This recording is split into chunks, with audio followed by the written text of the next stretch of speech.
Bonjour à tous et bonjour à toutes, je suis Fabrice Parra, directeur technique et artistique. Aujourd'hui, face à la situation sanitaire et ces nouvelles règles, eh bien, le temps d'occupation et le temps d'attente de nos clients dans les salons seront limités. Ce qui veut dire qu'indirectement, les techniques longues et minutieuses seront peu possibles, surtout, enfin, du moins pendant un certain temps. L'objectif de cette vidéo n'est pas de vous faire une démonstration technique avec un avant-après, ni même de vous parler de produits. L'idée est vraiment de vous accompagner dans ces changements en vous apportant des réponses concrètes, rapides, tout en optimisant le chiffre d'affaires additionnel dans un espace-temps limité. Pour cela, j'ai créé deux techniques, rapides, rentables et réalisables en moins de 60 minutes. L'idée est de vous faire gagner du temps sur les temps de montage en vous limitant le nombre de séparations, c'est-à-dire entre 10 et 30 maximum. Ces techniques ont été fondées sur des effets d'optique, de recouvrement, tout en vous apportant et en vous offrant des résultats complètement modernes et actuels.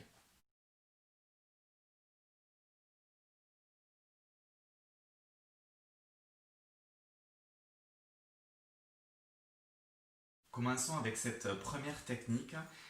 Celle-ci vous apportera un effet très naturel, fondu, avec des dégradés de couleurs, tout en douceur, un peu dans l'esprit des ombrés, sombrés ou painting balayage. Comme vous pouvez le voir sur la page de présentation, vous allez avoir différents effets de cette technique. Commençons par le croquis pour rentrer dans le détail de cette technique. Eh bien, elle est assez simple. Il suffit de réaliser un zigzag sur l'ensemble de la chevelure.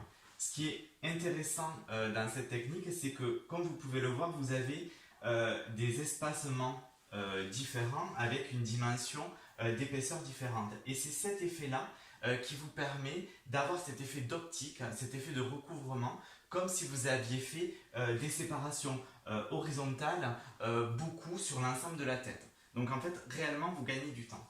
Avec cette technique, vous pouvez travailler en painting balayage ou encore en technique de freehand. Ça, c'est vous qui le décidez. Et aussi, l'avantage de cette technique-là, c'est que vous allez pouvoir parfaitement utiliser toutes les nuances plus ou moins contrastées, si vous le souhaitez aussi, jouer sur des tonalités pour les brunes, pour les blondes. Vraiment, elle ouvre un champ de possibilités infini. Maintenant, je vais vous démontrer sur la tête malléable comment réaliser cette technique. Donc, j'ai préparé les séparations au préalable. Donc, comme vous pouvez le voir, vous travaillez le zigzag sur l'ensemble de la chevelure. Vous commencez par la nuque et vous finissez par l'avant. Je vous montre sur les côtés ce que ça donne. Voilà. Et vous voyez cet effet plus fin que je vous expliquais tout à l'heure. Eh bien, vous avez des côtés fins, des côtés plus épais, et c'est cet effet-là qui va vous donner une dimension et une quantité d'effets. Donc, comme vous pouvez le voir, on a 4 séparations sur un côté, et sur l'autre côté, nous avons 5 séparations, ce qui fait au total 9 sections. Donc là, avec cette technique, ce que je vous disais, c'est que vous pouvez parfaitement travailler avec du painting balayage ou même encore du hand balayage. Ça, c'est à vous de voir ce que vous préférez réaliser. Pour ma part, dans cette technique, vous pouvez tout à fait travailler un effet de painting, comme je le fais ici. Alors, j'utilise un produit qui est tout simple, c'est du masque avec un masque repigmentant qui vous permet en fait de voir l'effet visuel de cette technique. Donc, vous pouvez prendre soit la totalité de la mèche comme je fais, ou alors prendre qu'une partie de la mèche si vous voulez avoir des effets plus marqués, des effets plus, on va dire, plus colorés en fait. Voilà.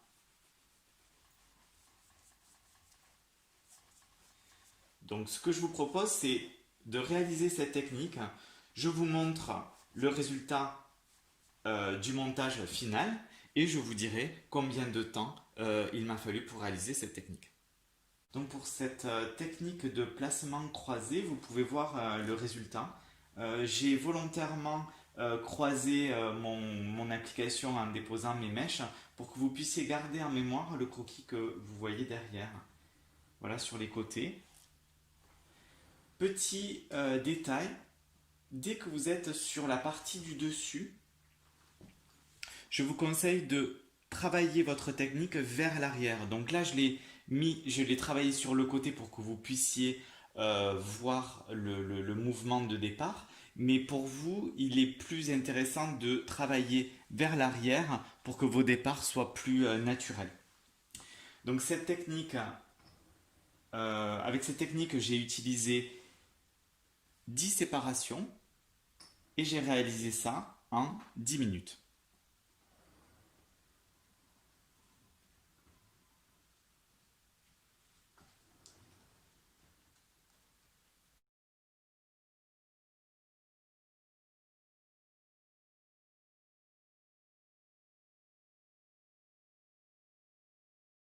Comme vous pouvez le voir, j'ai déjà préparé des papiers et isolé mes bordures.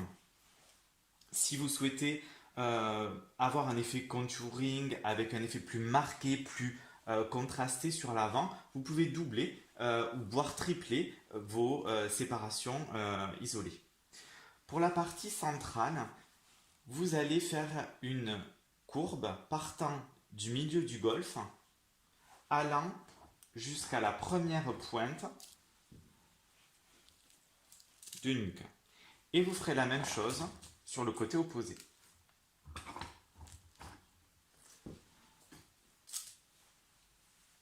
Je vous montre de plus près, ça vous permettra de bien visualiser cette séparation.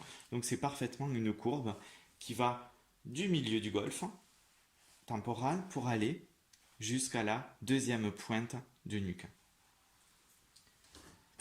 Je vais isoler les côtés.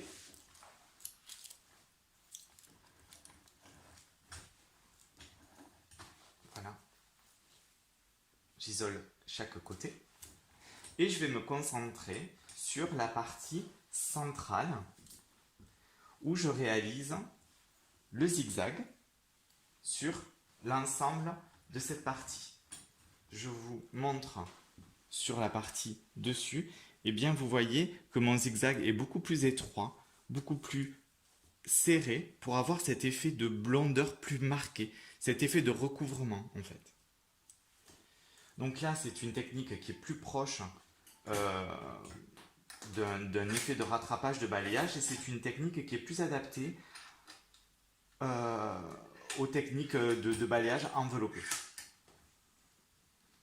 Donc là nous sommes au total à 11 séparations qui sont visualisées par les pinces noires et par les pinces métalliques. Je vous remontre. Donc là, nous sommes à 11. 1, 2, 3, 4, 5 de ce côté et 6 de l'autre côté. Donc je vais commencer mes séparations, mes sections. Donc je prépare mon travail, donc je l'isole pour que vous puissiez quand même voir visuellement le montage.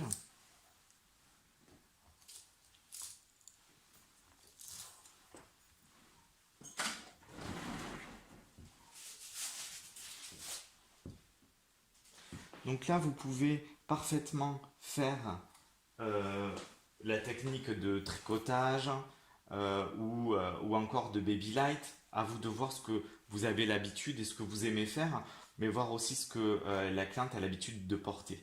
Vous pouvez aussi parfaitement faire des voiles sur l'ensemble de la chevelure. Donc je prends mon voile.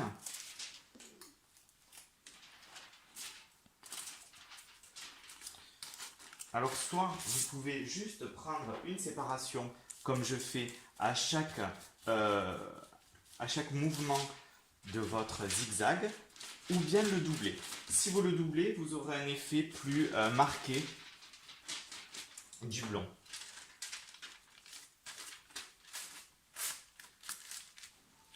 Je vous montre sur la deuxième séparation.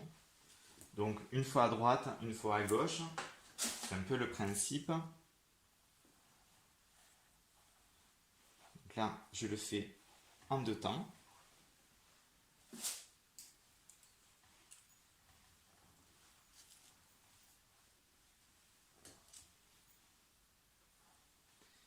Par contre, quand vous êtes en travail enfermé, évitez que le point le plus fin de votre séparation ne touche votre dernière mèche. Sinon, vous allez avoir un effet trop fort et trop marqué sur cette partie-là. Donc là, je le dédouble pour augmenter la quantité et l'effet de mon blond. Donc moi, je travaille avec un effet de voile. Mais comme je vous disais tout à l'heure, vous pouvez réaliser la technique de votre choix.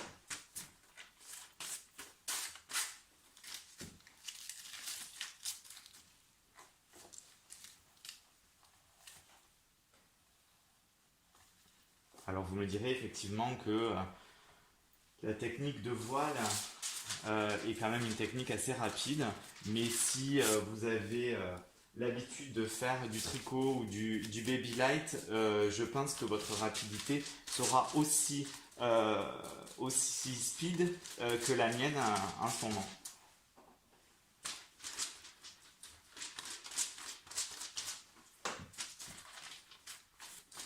Je vous propose de terminer cette technique. Je vous remontrerai à la fin comment le montage se positionne et je vous dirai exactement le temps qu'il m'a fallu pour réaliser ce montage. Pour cette deuxième technique de placement, je l'ai réalisée en 20 minutes, très exactement 17 minutes, et j'ai utilisé 20 séparations.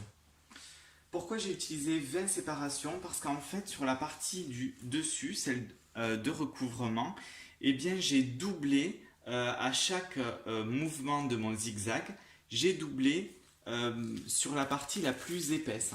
Par exemple, je vous ai visualisé sur la partie basse du mouvement de mon zigzag avec un papier violet, et sur la partie plus épaisse, je l'ai doublé avant de basculer sur le deuxième mouvement de mon zigzag par un papier gris. Si je viens à doubler la partie centrale de mon zigzag, et bien en fait ça veut dire que je vais utiliser au maximum 30 séparations. Je sais que vous allez me dire, et si ma cliente a toutefois un mouvement naturel sur le côté, et bien ce que je vous conseille, c'est de faire un rectangle autour du mouvement naturel qui est ici représenté en rose et garder 2 cm de chaque côté et travailler en méthode enfermée sur ces parties qui sont le plus proches de votre raie naturelle. Mais par la suite, sur chaque côté, vous continuez à suivre votre zigzag. J'espère que ces techniques vous auront plu et que vous allez prendre autant de plaisir que moi à les réaliser. Je vous remercie de votre attention, je vous remercie également de votre fidélité et je vous dis à très bientôt.